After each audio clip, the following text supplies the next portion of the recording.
Hello, this is Adam Began, and I'm the host of Historically Haunted Show, where I talk about some very rare historical and haunted locations that I visited. I also interview some of the very best in the paranormal and cryptozoology field. So tune in every Friday at 8 p.m. Eastern Time on Paranormal King Radio Network. And prepare to be educated about the unknown.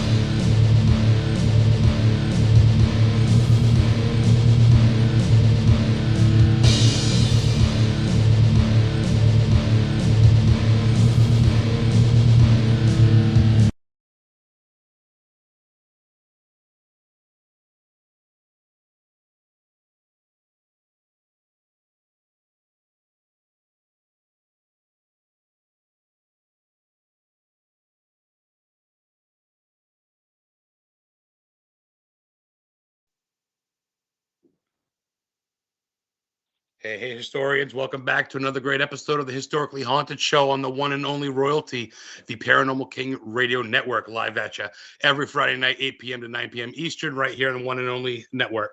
I got a great guest tonight, someone that I've been friends with for a while. I used to be on another radio show, Love, Light, and the Paranormal on KCOR Radio. Shouldn't probably name drop that, but whatever.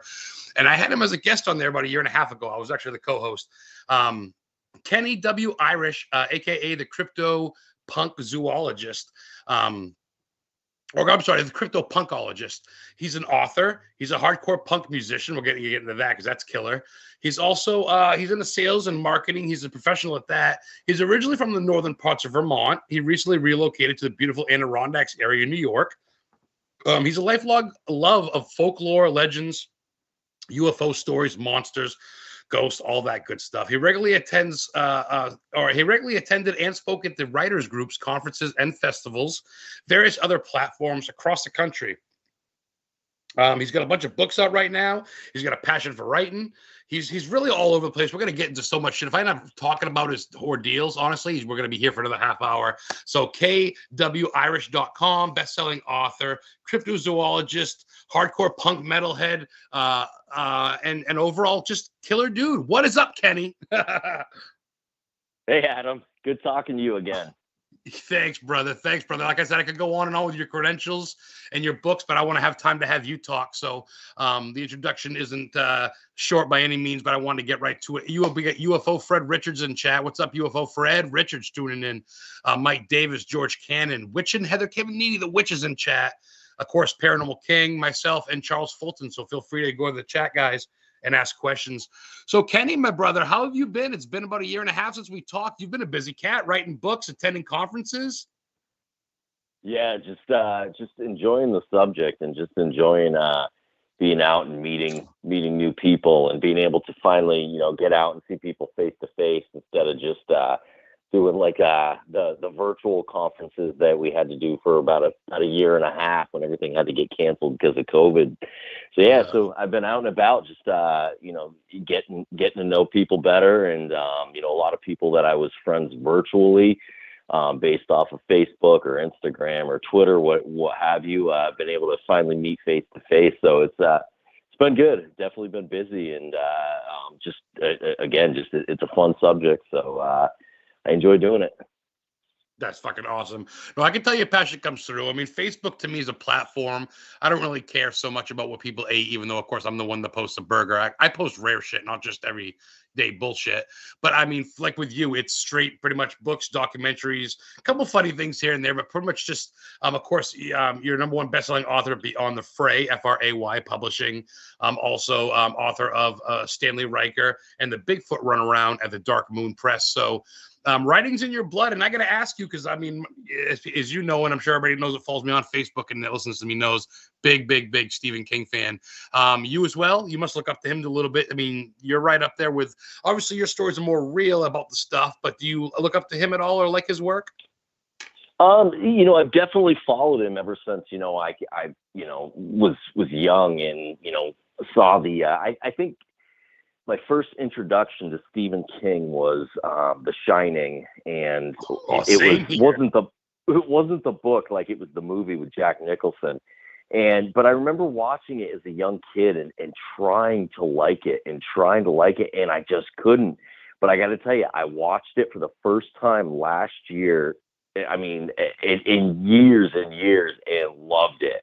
I finally understood it.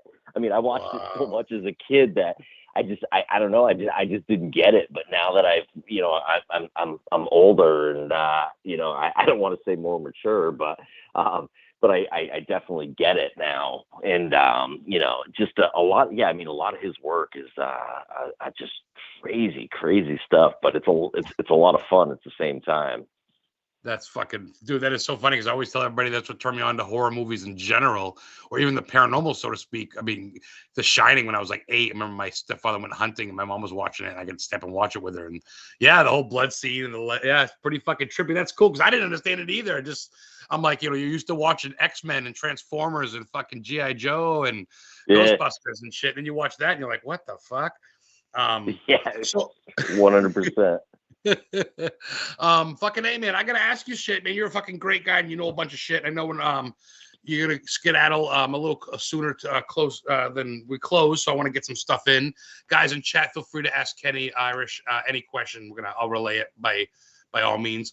But I gotta ask you, dude, so what got you into this field, brother? What got you into? When did you see your first Bigfoot or flying pterodactyl or big snake? Like, what got you into this field?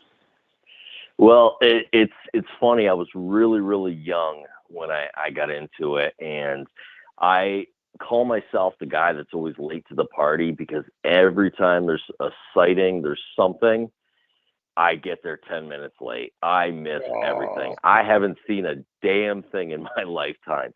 But what got me into it was when I was really, really young. I was around 4 years old, and like most young guys, and I don't want to say young guys because I'm the same way now.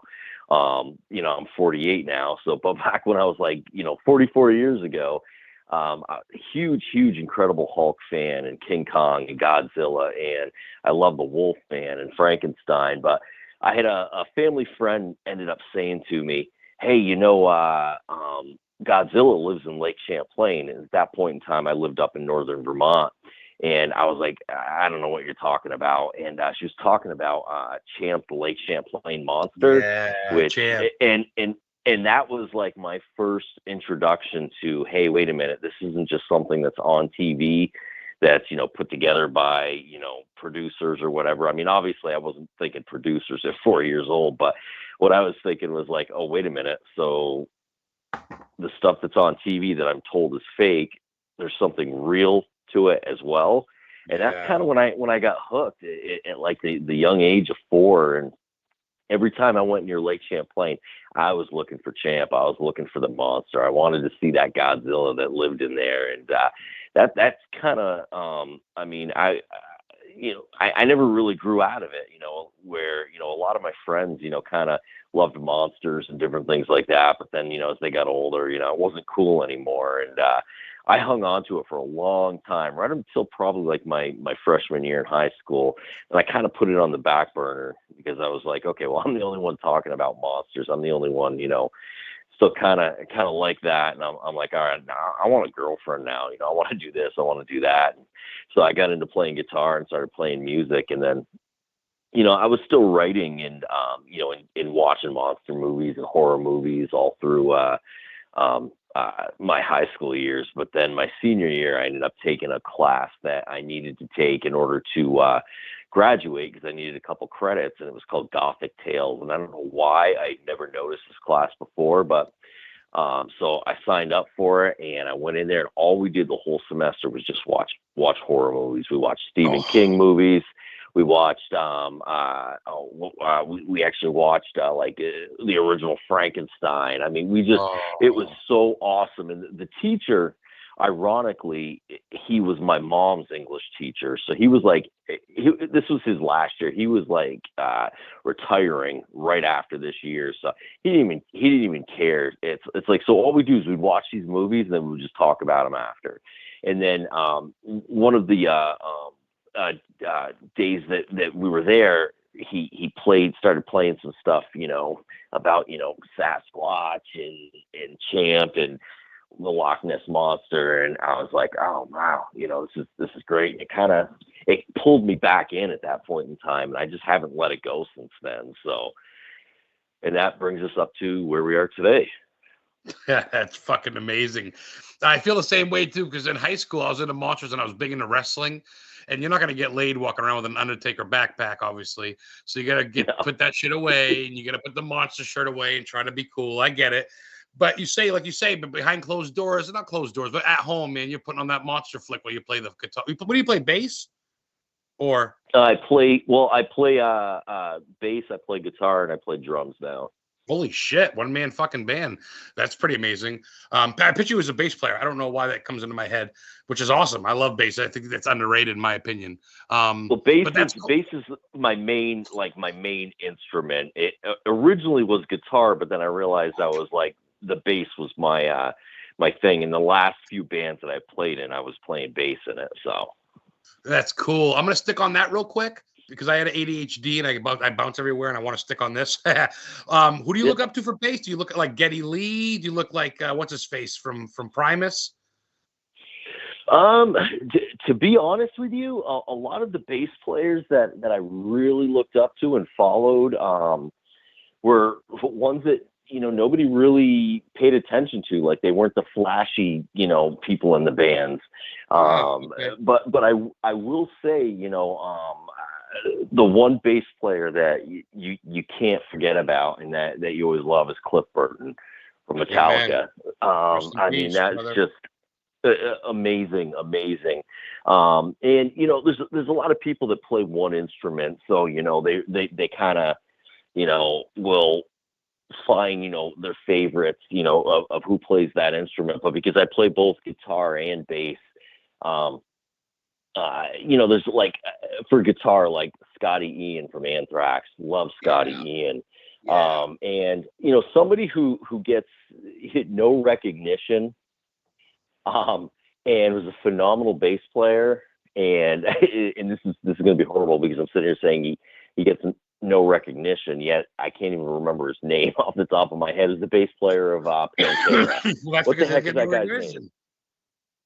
What's that? That's because he gets no recognition. You can't remember his name. No one knows him. Exactly. So, but I'm throwing this out there. Shout out to the bass player of Pantera. He Rex Brown. There you go. There you go. Oh, you know what's funny, dude? In my head, I'm like Rex Brown because I love Pantera. I've seen him 4 times, and Dimebag. I cried for a week, and Dimebag got shot and killed. And I'm thinking Rex Brown in my head, but I know you're more into punk and hardcore, so I'm thinking to myself, well, maybe he's in like Sex Pistols. But then you said fucking Pantera. I'm like Rex Brown because he was in Down too. Yeah, killer brother. Wow. Yeah, phenomenal. And again, it just for some reason, it's just he was always just kind of like, I don't want to say overlooked, but he just didn't get the recognition I think he deserved. Wow. But I wanted to bring this up because we were talking about this, before this live went on. My buddy John Miller, who was the original bass player for Devil Driver. Yes. Devil Driver, if anybody's ever listened to him, huge metal band. He actually just joined back up with them, and he's there. From what I understand, they're going to be hitting the road in January. And John is actually a big Dogman guy. He's big into Dogman. I met him at the Dogman conference in Paris, Tennessee. This was in Paris, Tennessee back in August.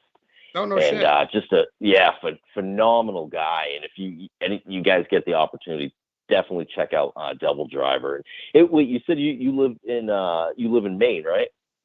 Yeah, I live in real quick. We'll touch on that, but I want to say something because I'm dying to. I met Devil Driver when they came with Lamb of God and Killswitch Engage to Lewiston. They were playing football, and I met Cold Chamber because the lead singer of Cold Chamber, Dez, is the lead singer of Devil Driver, and I get to meet them both. And of course, Devil Driver, for those listening, is a Spanish or Mexican tool to keep away devils, and that's kind of cryptic to an extent. They believe in chupacabra and all that shit. But yeah, I live in Maine. I was born and raised in Maine. I actually grew up in the same town Stephen King went to high school, Lisbon. That's why I'm so big into Stephen King. He grew up, and now I live about a half hour from Bangor, where his house is. But yeah, I've been across country, but I've never not lived in Maine. But yeah. Well, the reason I was going with that is because John actually lives in Old Orchard. Shut the fuck up. Yeah, I'm totally serious. My girlfriend lives in Saco, which is right next to Old Orchard. We go to Old Orchard and get high by the pier all the time. Are you fucking kidding me? No, John, that's where he lives. He lives in Old Orchard. But yeah, definitely look him up. Like I said, he joined back with the band. He's going to be back at playing bass for him. And oh my God, I was blown away. Awesome guy, and into music. And I've got on my timeline from back in August when I was at that festival and met him. I've got a picture with him, and guy's wicked badass, awesome, so nice, so humble. I mean, just a phenomenal guy. So if you guys, again, anybody listening can, looks up Devil Driver, definitely look up John Miller. Guy's unbelievable, very talented. That's fucking killer. And I love when like personalities collide, so to speak. Like Kane Hodder, the guy that plays Jason, he's also a ghost hunter. I like when they kind of come into our world. Like he's in your world now with the Dog Man, which real quick, UFO Fred. I don't know if you know him, UFO Fred Richards. He works with MUFON, or he used to anyway. He says he was he was at Cliff. He says, "What's up?" In chat. And he says he was at Cliff Burton's last show before he was killed in that bus accident. Oh, wow. And Heather, my girlfriend Heather Caminiti, Heather Witchen, who's going to show here, Witchen Life Guide, she shared a bunch of links. She shared Beyond the Fray Publishing in chat, the link. Thank you, Heather. She shared KennyIrish.com or KIrish.com and the International Cryptids and Legends book by Kenny W. Irish. And I see something on that says mermaids. I always go to Gloucester, Massachusetts looking for mermaids. Let's talk about this book, brother. All right, yeah. It released back in August, and it hit number one after its release, and it stayed there for about 2 weeks. And it's pretty much the follow up to my publication that released in March of 2021 with Beyond the Fray. That was called American Cryptids in Pursuit of the Elusive Creatures, and that book covered all 50 states. It covered each chapter covered some history on the state, as well as some Native American lore and some of the spirits and creatures that they believed in and feared. It covers whatever the popular cryptid is of that state. For instance, I always say, well, like with West Virginia, obviously I covered the Mothman, and then it closed out with a Bigfoot sighting from that state. So I was trying to do a follow up to American Cryptids, and I'm like, I don't know, how do you follow that up? Because when I wrote American Cryptids, I wrote it in such a sense where it's not just like information being thrown at you. It's like a travel log where I'm actually taking you on a journey across the country. Like I am your tour guide. And I kind of wanted to do a similar thing with International Cryptids. So I did something. I did it very, very similar. The formula is a little bit different, but still, like each chapter opens up with, like, for instance, I started out with Russia. So I started out with some history on Russia, different historical facts. And then from there, I covered, a few different legends and different monsters from Russia. Originally, it was just going to be, cryptids and monsters. But once you leave the United States and you go international, the legends are just crazy, and they're crazy scary, to be honest with you. So I ended up changing the title from International Cryptids to International Cryptids and Legends. So instead of just covering, the Russian Yeti, I also covered Baba Yaga from Slavic witch from Russia. Ooh. So all these different weird legends that I don't know, man. You leave the U.S. and things get real. I'll tell you that. I can tell you that much. Well, it's funny you say that because I mean, not to cut you off, but that's kind of where it all started. I mean, witchcraft started in England and Scotland in like the 1200s, 1300s, and then you got the banshees in Ireland. You got the pixies. You got these fairies. You got these dragons in Japan. They still believe dragons. Yeah. And of course, the Loch Ness monster. But then now you're talking about some other shit that a lot of people aren't going to know. Of course, people know the basics. We know fucking the Jersey Devil. And, you know, the Wendigo's a big one. King mentioned, you know, about the Wendigo. When you mentioned Native Americans in Maine, I'm like, Wendigo, he knows that all day. Yeah. When you leave the U.S., man, I'll tell you, there's some crazy legends out there. And as much as I loved writing international cryptids and legends, I hated it at the same time because it was really well. What it is like, you know, I'm a big monster guy. Like, I'm not, you know, really into anything ghosts or spirits. That stuff just kind of scares the hell out of me.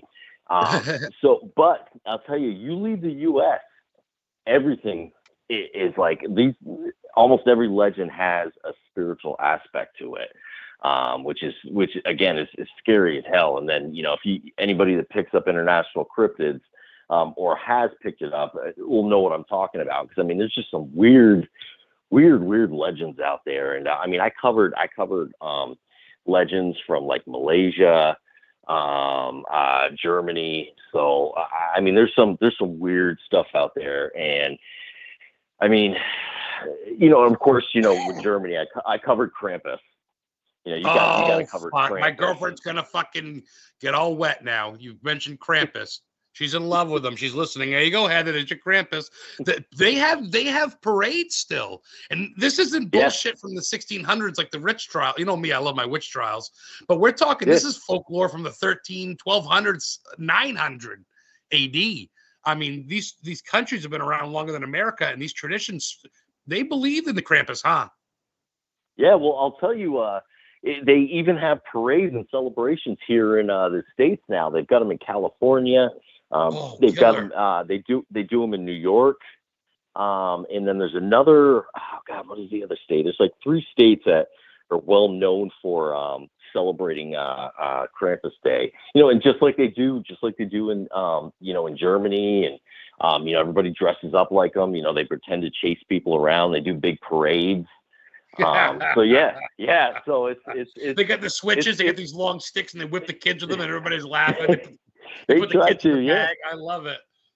And then, you know, the other thing too, which I found, you know, really neat, which, you know, a lot of the time, you know, when in the past, when I read up on Krampus, I never came across it, but I ended up putting it in the chapter was, you know, any parents that didn't discipline their children and allow them to act that way, they got their asses kicked by Krampus as well.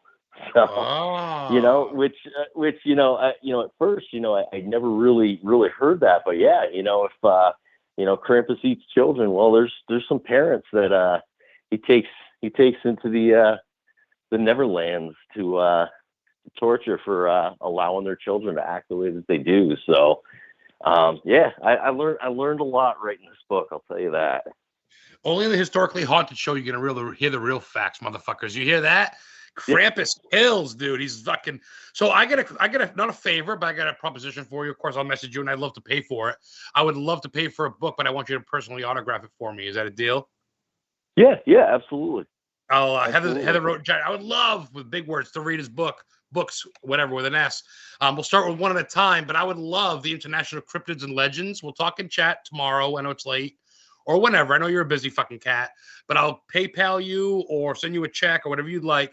I got PayPal. I don't really get Venmo or nothing, but I'd love to buy the book and get an autograph and have you send it up to Maine for me.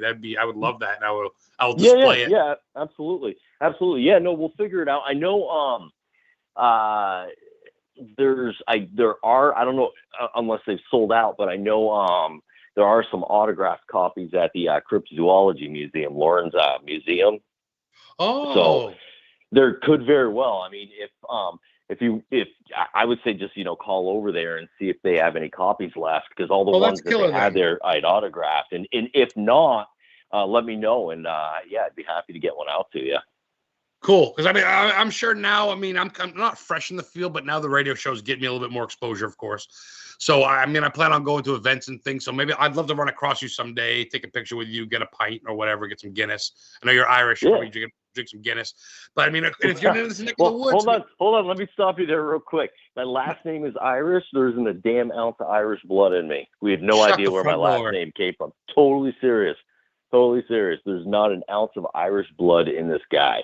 Although wow. I did marry an Irish woman. So. Oh, Lord help you.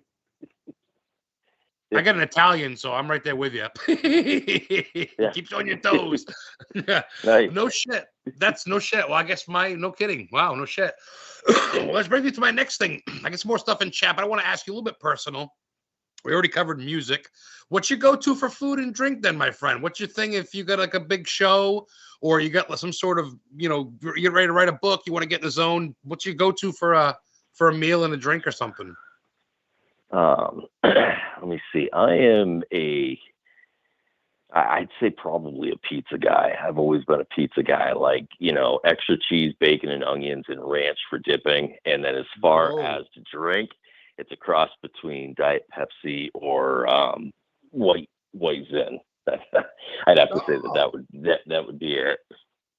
Zinfidel's good shit.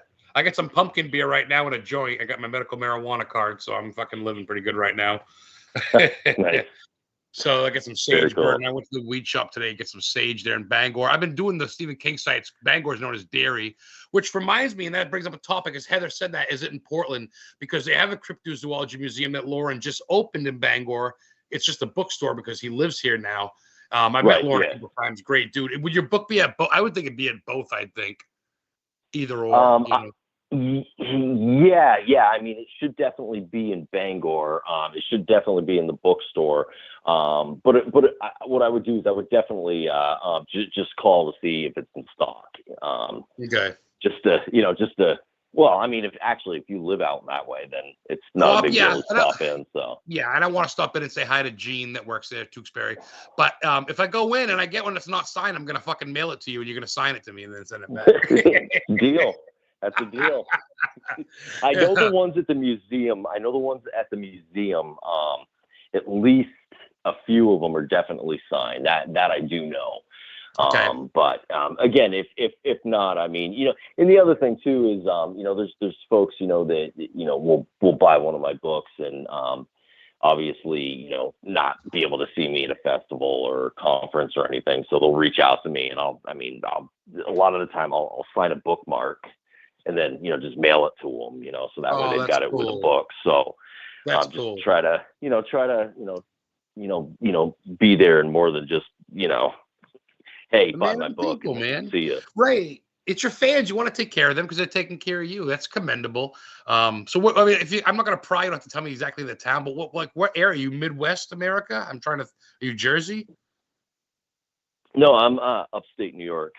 Oh, okay. So, you're up by. I went to Rolling Hills Asylum there last couple of years ago. I drove across to Iowa and I stopped over there in the middle of winter and by Buffalo and Niagara Falls. Yeah. They got the Christmas Story house where the kids shot the eye. They get the leg lamp. They got that up there upstate. Yeah. Well, I'm actually that's more west. Like I'm about I don't know 30 minutes west of Albany. Oh, okay. Wow. So yeah, there's been some sightings of Bigfoot and UFOs up there. They say, right? Well, Hudson, the Hudson Valley area, I mean, has a huge history of UFO sightings, as well as like Pine Bush is known, for a lot of UFO activity. But as far as Sasquatch or Bigfoot, what have you, I mean, the Adirondacks are huge for sightings in that. Like Whitehall, New York, is considered the epicenter of Sasquatch sightings on the East Coast, and they just had the big festival back in the end of September. Yes, that's right. I think Fred Richards went there. He grew up in that area up there, and There's a lot going up there. Fuck, I want to go to a Champ one. So that's so cool because Champ's like the Loch Ness Monster of America for those of you that don't know. And I gotta ask you, 100%. yeah, I gotta ask you, Kenny, something. I guess it's probably gonna be hard for you. I guess it's like saying your favorite kid, but give me your top 2 favorite cryptids, or I guess the top 2 that interest you the most, or the ones you want to see Sure. before you die. I guess I don't know your top 2 faves. Yeah, no, number 1 is Champ. 100%. Love Champ. Wow. Number 2, boy, I mean that's. I guess I would just have to say, just go right with the Sasquatch, right with the Bigfoot, and then from there, whatever, Chupacabra maybe. It'd be kind of fun. What's that? But it seems like you're down with any. You're down, like you say. You hit. It's like, oh, Mothman, cool. Oh, fucking what? I mean, honestly, it's like you're not gonna shun anyone away. It's just you have a couple. Exactly. Yeah. 100%. 100%. Yeah, I mean, and that's the thing is I'm more of a,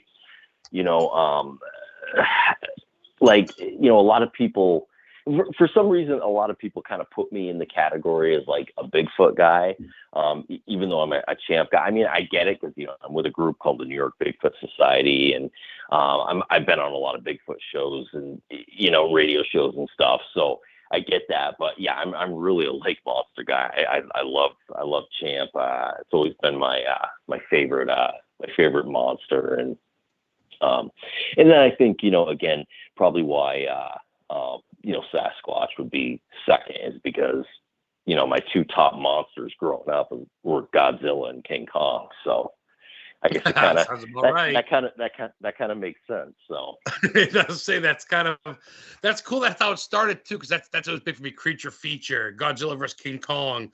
It's funny. I've been going through and at night, and I make sure to at least watch one 30s or 40s horror movie. I watch Bride of Frankenstein, The Invisible Man, Wolfman Meets Frankenstein, all that shit lately, and it's real life shit. What do you stand on? You mentioned, because I'm all over the place, so stop me if you want to go to something else. But I want to know where you stand on vampire lore, because you're talking about international. The Italians believed in vampires. They buried people with bricks in their mouth.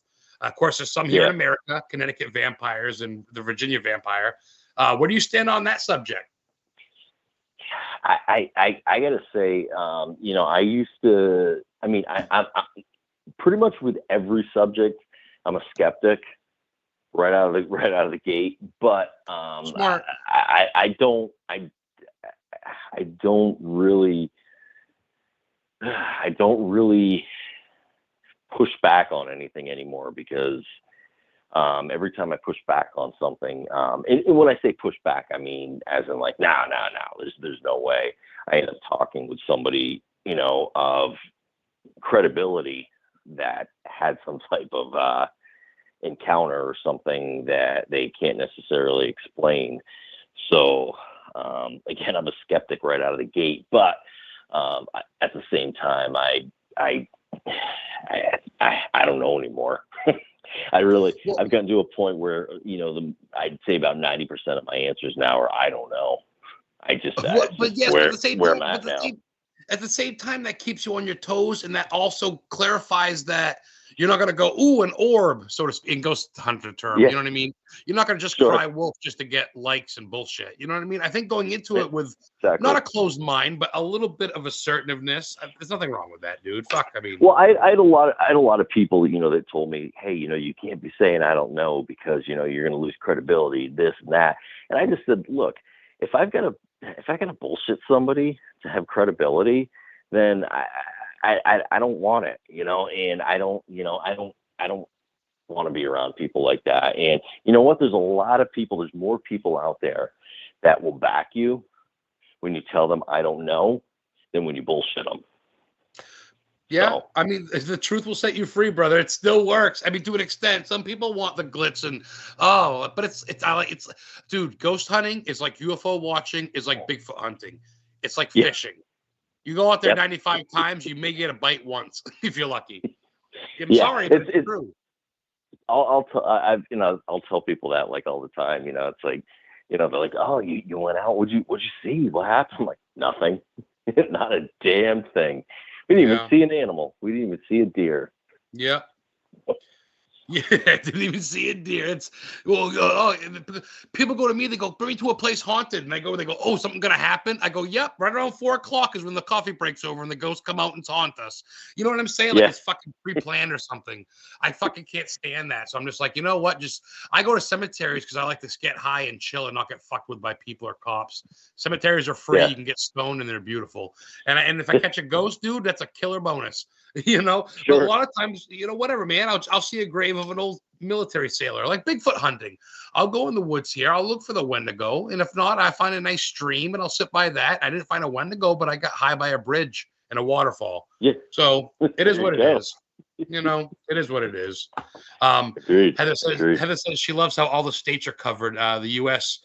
Cryptids, they have a map. Well, that's also what our guest does now. You kind of cover all of America and the world too, right? Like you say, you cover all 50 states. Yeah, I covered all 50 states with American cryptids, and then I mean international. I mean cryptids. I mean in legends. I barely even touched. Barely even. I don't even think I hit 1% with the book. Wow. There's I mean, there's so much. I mean, there was so much overload. I literally had to walk away from what I was doing and kind of come back and regroup because it was just like, okay, well, I want to put this in there. I want this in there. I want this. I want this. I want that. And it just got to a point where I said, okay, I've got to really, really, pull it together now. So that's pretty much what I did was got to a point, pulled it together. And I don't know, looking at, I made you, because the thing is even though I covered all 50 states in the U.S., I still wasn't able to cover every single legend and every single cryptid. So, the next one may be a combination between, international and the states. So we'll see. We'll see what happens. Oh, man, where can people find your book, brother? Let's talk about that. Can they get them at Amazon.com online? Go ahead and promote that a little bit. I know you can't stay super long. Yeah, absolutely. Yeah. I'll throw that out because I got a jet shortly here anyway. So, I mean, I always say the best way that you can, pick up one of my books would be, just jump on Amazon. American Cryptids, you can also get that at like Walmart.com, Target.com, but everybody's already on Amazon right now. Anybody that's like listening to the show, they got their phone in their hand or they're on the computer. They're already shopping on Amazon anyway. So you can just search my name, Kenny W. Irish. All 4 of my books are going to pop up there. So you've got American Cryptids in Pursuit of the Elusive Creatures, International Cryptids and Legends, Stanley Riker and the Bigfoot Runaround. And then there was also another one called Alexandra and the Moonlight Caper, which it's the same characters from Stanley Riker. It's just Stanley kind of steps down as the lead role, and the girl in Stanley Riker steps up. Her name's Alexandra. So that book was actually released about a year ago, and that was released through Hangar One Publishing. Doug Hishek, the producer and creator of the show Monster Quest, that was on for years and might even be coming back. Was actually owns that publishing company, and he actually published that. So again, that's through Hangar One Publishing. So yeah, I mean, you can jump right on there. You can get all 4 of the books if you want, and check it out. Stanley Riker and the Bigfoot Runaround and Alexander the Moonlight Caper. Those are young readers' chapter books for like ages, I don't know, like 6 to 10. Because I'm a young 3rd grade immature boy in my mind. So I actually enjoy writing those way more than I do the young adult nonfiction books. But that's cool. So yeah. So those are there. Those are available. And as far as getting in contact with me, you can always. I always tell people just look me up on Facebook or Twitter or Instagram, whatever platform anybody's on, and you'll be able to find me. You can reach out to me. You can ask me questions. Anybody who reaches out to me, as long as they're not asking me if I, my name came up in the Publishers Clearinghouse. Those BS scams. I will get back to you if you ask me a question. So. Yeah, be cool, guys. That's for sure. We're trying to have our listeners pretty good. So definitely, I'm definitely gonna have to get a hard copy tomorrow. I'm gonna get one in person. Maybe 1 or all 4 if I can find them. There at the museum, but I'll definitely tell them you sent me. I'll say hi to Nate Brissett. I know you're friends with Yeah. him and Gene Tewksbury and all of them. Someone asked, real quick, you got to go, but King asked if you've investigated with Katie Elizabeth. She's a big champ researcher. Yeah, I know her very well. Actually, the book American Cryptids in Pursuit of the Elusive Creature, she actually wrote the foreword for it. Very cool. I'm friends with her on Facebook too. I'm trying to get her to come on. I know she's a busy chick, but man, that's cool, because I mean, my last two guests were friends of yours too. I know you got to go, but shit, I can't think of them. They do the Monster Radio podcast show. I should know his name. Jeff, I believe his name is. Shoot. Mm-hmm. And I was him and his girlfriend. I had her on Ashley Hilt the week before after that. So 3 cryptozoologists in a row. That's very killer. This will be on YouTube tomorrow. This hard copy. It'll be on Spotify. It'll be on iTunes. It'll be on Mixler. It'll be on Anchor, Facebook, of course, and like I said, my YouTube channel, Historically Haunted. So we're about 10 minutes over. I know you had the jet at 8:30. So, is there anything else you want to say before you got to take off, my friend? That's it. Just thanks for reaching out and having me back on. It was great talking to you, and great being able to being introduced by you, to the people that listen to your show, and anybody out there that supports me. I appreciate it, and anybody that wants to support me, through my books, or just by saying hi, reaching out to me through a social media platform saying hi, in my opinion, that's supporting me. I appreciate it. I just, again, love everybody. I wouldn't be doing what I was doing. Well, I mean, I got a passion for it, so I'd be doing what I'd be doing, but I wouldn't be doing conferences and stuff if it wasn't for all the awesome people out there. So that's pretty much it. That's killer. That's what makes it so cool. I have my vodcast on once a month or so, and I can bring a couple people on. I'll have to have like a cryptozoology roundtable here, like November, December, if you guys aren't busy, when it's kind of slow time. Have you guys come on? Have you come on with, like, if I can get Lauren or maybe Katie, and I'll reach out to you at some point, my brother, when things slow down a little bit. Yeah, absolutely. Look forward to it. Awesome. Well, thank you for coming on. Stay tuned, historians. We got 20 minutes left. I'm gonna talk a little bit here, but our friend's gonna hang off, so I'm just gonna say goodbye to him. But I'm gonna stay on, so please stay tuned. But Kenny Irish, the Cryptopunkologist, thank you so much for joining us, my friend. Be well and have a great weekend. You as well. Thank you. Take care, Kenny. Bye. Bye. That was Kenny Irish, everyone. Very modest dude, very quiet, very busy. It took me a little bit of time to get him on, so I'm glad you guys checked that out. He's into a lot of cool shit. So yeah, I've got about 20 minutes to kill. I'm going to talk real quick. I ended up seeing the new Halloween tonight. Halloween Ends. Mike Myers. I teared up a little bit. That's all I'm going to say. I'm not going to give it away, but I did cry. I'm really emotional. I've liked Mike Myers since I was a kid. My mom loved Mike Myers. Rest her soul. And it's definitely a must-see. It's not as action-packed, I'll say that, as the Halloween Kills. It's more psychological and more emotional than it is straight-out brunt fucking murder and death. But there's some rough scenes. There's some pretty good scenes.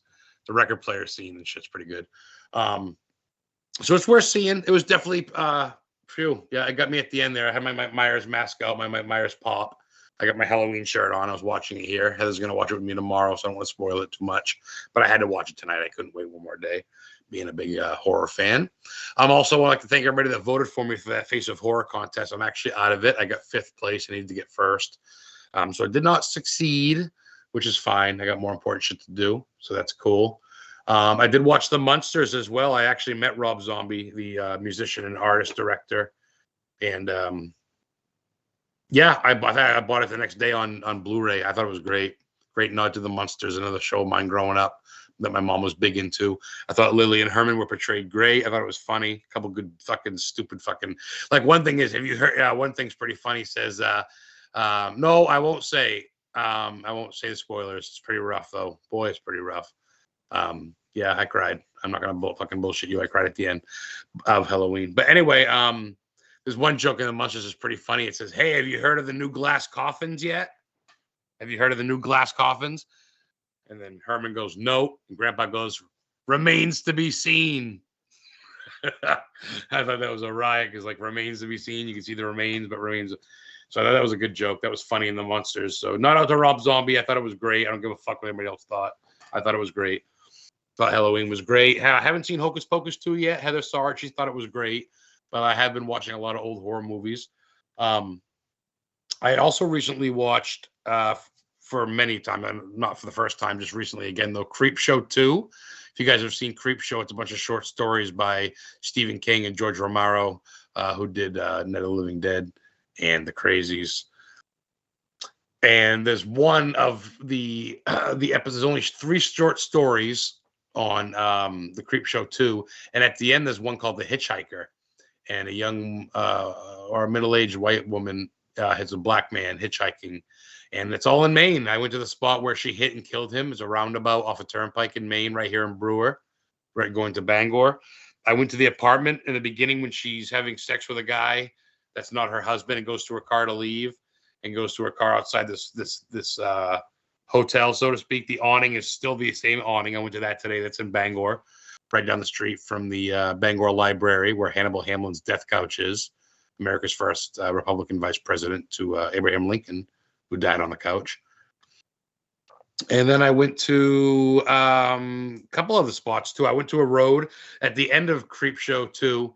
It's got the creep in back of the truck, or the main license plate says Maine. It says Creep, CREEP on it. And he's on the side of the road laughing, throwing out copies of the Creepshow on the road. And he's going down this road in a truck, and you see a barn. That road is in Ripley, Maine, RIPLEY, like Ripley's Believe It or Not. And I went to that road. It's got the coordinates and everything, and I matched it all up. So that's pretty neat. And the very beginning, when he's bringing the episodes to the sidewalk like a newspaper carryman, he's going through a little downtown. You see a little store called Renny's, RENYS. It's a little store down here in Maine. That's downtown Dexter, like Dexter the serial killer show. That's Dexter, Maine, home of the Red Hot Dog Festival every year. That's right down by where I live, too. So I went to that. I got pictures coming for that. So I went to a bunch of movie sites, Stephen King sites, a couple of different stuff. That was pretty fun. Also, recently, I went to the crash site of the 1963 crash that was involved. It's a B-52 bomber aircraft. It's basically a huge military airplane. It was on the first mission of its kind in the northeast area.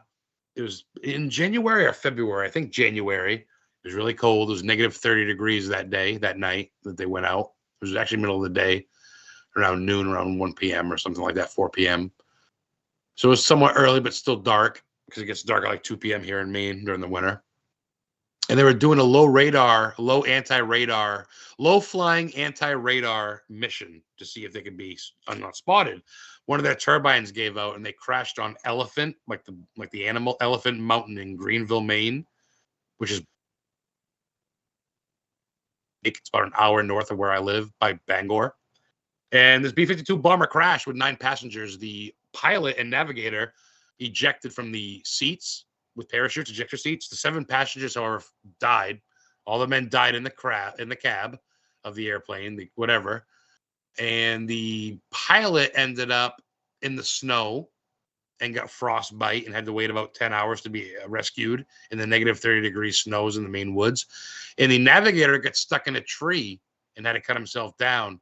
And one of them has passed away since. There's actually only 1 survivor still. But in the crash itself, 7 men died. I got video of that. If you guys go to my YouTube channel, it's all separate words. There's no words together. It's all spaces. Adam the Historian Ghost Hunter. You'll see that video of the B-52 crash site. There's fucking pieces scattered for what looks like at least a good half mile all around. There's flags, there's memorials, there's even a grave marker in memorial. But there are like just scattered things of metal, tires, fucking seats, just scattered all through the woods that people say not to touch, and just everywhere. It's really remarkable to see. It's about a 45-minute drive into the woods on a dirt road that's shared by ATVs. So we're talking some country shit. Do you have these places written down, or is it all memory? It's all memory, brother. I'm just freestyling right now. I do write stuff down, and that's why I share my pictures on Facebook with little paragraphs on every. If you guys follow me on Facebook, Adam the Historian Ghost Hunter, or just Adam Began, that's me. If I accept your friendship, all my pictures are more than just pictures. They're stories. I don't just go to a place and take a selfie and chew bubble gum and just tell everybody I went here. The places I go, for these that follow me, the places I go, I document, I take into heart. I remember the people that were killed there. I remember who haunts that. I remember what it's got for significance. Where I went, 7 military men from Massachusetts, not even from Maine, died in the cold of winter in a wreckage, and their bodies weren't removed until literally about 8 to 12 hours later because there wasn't even a fucking road going out to this mountain. The pilots and stuff had ejector seats. These poor folks didn't. They had parachutes, didn't have time. And no one knows about it. People in Maine know about it. It's on Atlas Obscura. I know about it. But half people around the world don't know, let alone America, that should know that these 7 soldiers died for no reason in the Maine woods. And their wreckage is still there. If you see the pictures and video, I literally cried. I'm an emotional dude anyway, but that's because I'm a fucking human and I have a soul and I believe in God. And I don't know, call me crazy, but I hate to hear about horrible shit, even though I love horror movies. And to know these 7 men died and these other 2 men suffered really bad in these woods, and you see these scattered pieces of reminders. You see fuel lodges, you see pipes, you see all this stuff. I run my phone, King. I don't have an EVP reporter. I should break. It was negative 30, negative 34 overnight, and 2 men lived. That is crazy. Heather helped me research it. Wherever The Omen was filmed. I'm not sure where The Omen was filmed. If money and travel didn't travel time didn't matter, what is your bucket list movie location that's not in Maine? Great question, Witch and Heather. Phew. Bucket list locations. Well, we get 10 minutes left to go. King, you don't mind if I talk? Because you know me, I can talk. This is all top of my head shit. I've had like a whole joint and 3 beers, and I'm literally just rambling because I remember this shit. Because I love it and I live for it. And I want to pass it on. I don't have kids. I have 2-step kids. They're not super interested in it. I think one of them kind of is, but I want to share it to people that are, man. You know, if I have a legacy, I want people to go, oh man, Adam went there. So that's why I got my YouTube channel. I consider YouTube my son almost. I'm passing on my fucking shit. So I don't know. As far as bucket list, I'd say it'd be Soldier Field in Chicago where the Bears play, even though they suck, and that's not really a haunted place or a movie. So for movie places, it'd be I really got to think about that. I want to say The Shining, but that's like in another country. It's not even in the Colorado. I probably got to say it would probably, oh boy, it's tough. I want to go to Mystic Pizza in Mystic, Connecticut, where Julia Roberts is. That's a bucket list, but it's not so much a big one. I'd say I want to go to that Lake Koshigobi that's in New Jersey that the first Friday the 13th was filmed at. You can take tours. It's like $75 in November. I wanted to sign up. I probably still could. But you get tours of the lake that the first Friday the 13th was filmed, that Jason's mom killed everybody and Jason drowned. Jason's mom's head was cut off at the end. You can go to the cabin where her head was, and you can buy water from the lake where Jason pulls the girl off the canoe at the end, and you can buy wood off the plank that was there. So I'd say it'd probably be that one, New Jersey. As far as the second goes, it'd either be the house used in Friday the 13th. It's in California, where Freddy Krueger was from. And as far as a second, that's tough. That's tough. Oh man, there's so many I'm going through my head right now. It's a great question, Heather. I'd say New Jersey's number 1. You asked me what number 1 was. Your work will live forever. That's why it's documented. Well, I appreciate that, King. It will. Beetlejuice too. Me and Heather got Beetlejuice planned. That's in Vermont. The covered bridge that the Maitlands drove off and died and drowned in the beginning in Beetlejuice. It's a regular bridge that had a facade of a covered bridge built on top of it. They built the wood just for the movie. It's a regular bridge, and it's still there on the road. I got the coordinates. You can go to that. I can go to the field where the house was built just for the movie, the White House that they were in. The field's still there. But however, the one thing that's still there that's not facade is the store that Adam Maitland walks out of in the beginning of the movie when he walks out of the little convenience store, and the school that Lydia Dietz comes out of at the end. It's actually the hall in the town of Vermont. And if you go to Vermont, you got to go to Stowe, Vermont, where the bridge is in Stowe, Vermont, Emily's Bridge, in the 1950s, I think, or 60s. A young girl, Emily, her husband didn't want to be with her, or a boyfriend or something. I forget the story off the top of my head, so I got to get stuck on this one. But she committed suicide on this bridge, and people still see her body there. Emily's Bridge in Stowe, Stowe. Type in Stowe, Vermont. Emily's Bridge will come up. And then there's Ben & Jerry's manufacturer. Ben & Jerry's was founded and is still Cummings out of Vermont. And out back of Ben & Jerry's is a Ben & Jerry's graveyard where all the flavors are that they don't make anymore. So even though it's not a ghost graveyard, it's still a graveyard. I want to go. But That's all bullshit. His mom was not killing those people gruesomely, not strong enough. Oh, and in Friday the 13th, yeah. They say his mom was a powerhouse and she was an old lady, tiny. I don't know. I didn't meet the mom. I think she passed away. If I believe last year. I did meet the Jason that played Jason in the first one, Ari Lehman. He's actually in the first Jason band. He plays guitar, keyboard, I think too. I met him at the convention, and I did meet Andrea King. She's the girl in the canoe. She's the one that survived the first one, and she's in part of the second one. She's the one that gets dragged down in the canoe in the first one. I met her. And of course, I met Kane Hodder too. So good information, my brother. Thanks, King. I appreciate it. Great questions, guys. Thanks for listening. We got 5 more minutes. I'm going to fill it up if you don't mind. Check it out. I also just ordered today for the first time in my life. I don't order online. I ordered WWE wrestling shop stuff for wrestling clothes. And I think I ordered eBay a couple times for stupid shit. And that's about it. I got like an Alexa Bliss pop, I think, and something else. So for the first time in forever, I ordered Amazon. Because it's funny, he mentioned Amazon earlier, Amazon.com, Amazon Prime, whatever. And I ordered 2 Stephen King Funko Pops. One of them is him standing there with his hand in his pocket with a book. And the other one is him standing there with a red balloon and the book open. And then I ordered Gage and Church from Pet Sematary Pop. And they're both glow in the dark. Oh, this Doe, Vermont. That's Emily's Bridge. Is that it, Heather? That's got to be it. Yeah, that's it. Does it say... That's got to be it, because it's called Emily's Bridge because of the folklore, but it's really another name of a bridge. But yeah, that's it. She kills herself on that bridge, man. And people say they see her at night and shit like that coming in full form. I want to write a book. New England's so fucking haunted. He's writing about cryptids around the world just by doing research. He's writing a book about research. I could do that too, and I think I want to, because I know my shit too. And I want to thank Kenny again. He was a great guest. And I'm coming up on my year anniversary. Actually, I think it's past it at this point. At this time last year, geez, was it last year or the year before? No, it was last year, wasn't it? No, it was the year before. Have I been doing this for 2 years? I don't remember now. I think it's a 2-year anniversary. Son of a bitch. I'll have to look back, but I remember King had me as a guest on the show, and the next day right after that night, he asked me if I wanted to do my own show, and I started to do it. Was that last year, King? It must have been, right? It's middle of September, and then I started. So I call technically Halloween my year anniversary. So technically season 2 is going to start the first Friday in November. So I'm going to have guests you guys heard last year. I'll probably have Nathaniel Elwell on and Chris McKennell and probably Nicole Gaspard and Heather again and a bunch of people. So I'll have all new guests. It's been a year. That's right. So I'll have some new guests. I'll have a lot of old guests. And of course, I'll have Fridays off when it's holiday weekends, like around Thanksgiving and Christmas and shit like that, New Year's. But I can't thank you guys enough for listening every week. It really gives me purpose. You guys can ask Heather. I don't just go, I got a radio show.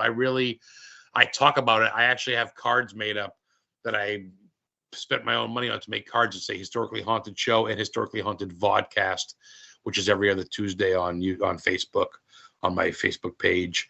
And of course, I also put Adam the Historian Ghost Hunter on YouTube, as well as Historically Haunted on YouTube. That's where all the archives go. It's where this is going to go. So I shared all that. Mike Davis, Charles Fulton, great show. Both you guys say. I appreciate you guys. You fucking know that. King says awesome show. Everybody in chat. Fred for tuning in earlier. Heather, of course. Charles Fulton, Mike Davis, all great people. I appreciate you. I appreciate you letting me ramble. I could go on and on if you're willing to listen. A lot of people don't care to. They want the quick entertainment, but I love talking. I love teaching. I love entertaining. And if you're into the same shit as me, man, I love fucking teaching, you know? And I love learning. I don't know it all. So fucking, hey, if I can know new stuff. But I found out Casper was filmed, or like one of the opening scenes for Casper was filmed and supposedly took place in Maine, Friendship, Maine. And also Lake Placid, just different things. I'm going to do movie locations. You know, I mean, everybody does the paranormal. They beat it to the fucking stick. So I want to kind of do some different shit, have some fun with it, and branch out. I'll still do paranormal and UFOs and cryptids, but I'm going to do movie stuff and just cool shit. So, yeah, I guess we're going to go. We'll get 2 minutes. I'm going to take I'm going to take the full hour because I fucking wait all week for this. I really do wait all week for this. I look so much up to this. I know I talk silly and I swear, and it seems like I I act kind of like whatever, like I'm cool, but I really love this show. I love this network, Paranormal King Radio Network. I love Historically Haunted Show. I have so much pride when I tell people I run a radio show. I have so much pride when I tell people Heather does every other Wednesday on Witch and Life Guide show on Paranormal King Radio Network. And my vodka, I'm so proud, and I look forward to it, and I love it because fucking A, man, I sit and read, and I watch documentaries and read books and watch shows and movies and try to do this info, and it's fun to share with people that are willing to listen. So, have you read the other books on Maine? Yeah, I actually get a lot of books, King, believe it or not. I got New England Legends and Folklores, Mysterious America. I'm turning my head to look. Maine Trivia. Like, real quick, we got a minute to kill, right? Let me pull Maine Trivia out and just grab a question real quick. Let me see, where's this history? Here we go, history. Okay. What naval... Oh, okay, that's stupid. How many blacksmith shops were in Maine in 1856? Blacksmith meaning they made stuff. They mean, you know, blacksmith are, right? Make swords and like horseshoes for horses and shit like that. 974 blacksmith shops were in Maine in 1856. About 2 for every town and village. There you go. Did you know that the toothpick, you know, that little wooden thing that you chew on or you put in your teeth to get shit out of your teeth? The woodpick was invented in Maine by Charles Forster of Bangor soon after the Civil War. There you go. That's pretty fucking cool. The inventor of the toothpick is Bangor, where I go and talk about all the time. So Stephen King is known for Bangor, but so is the toothpick inventor. So there you go, Stephen King.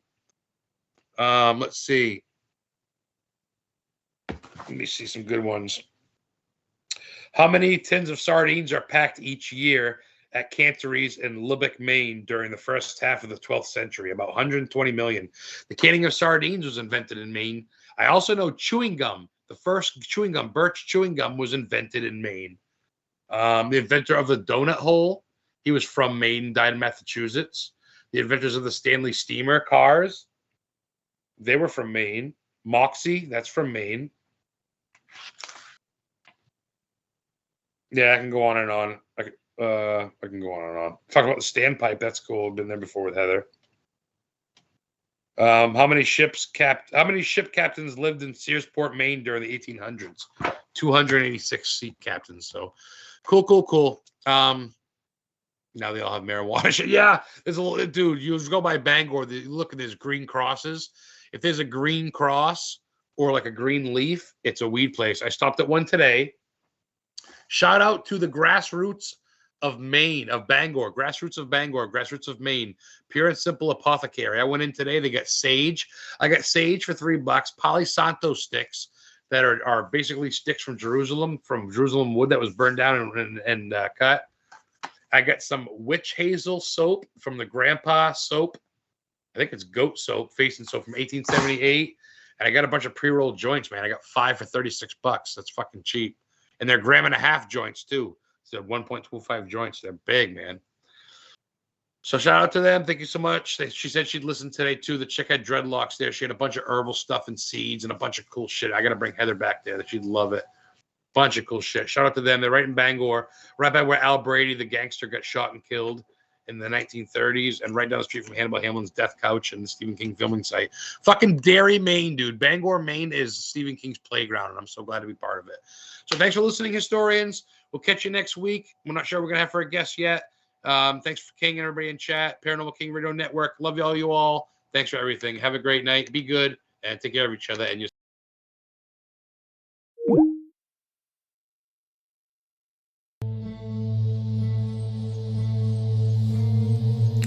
Hello, this is Adam Began, and I'm the host of Historically Haunted Show, where I talk about some very rare historical and haunted locations that I visited. I also interview some of the very best in the paranormal and cryptozoology field. So tune in every Friday at 8 p.m. Eastern Time on Paranormal King Radio Network. And prepare to be educated about the unknown.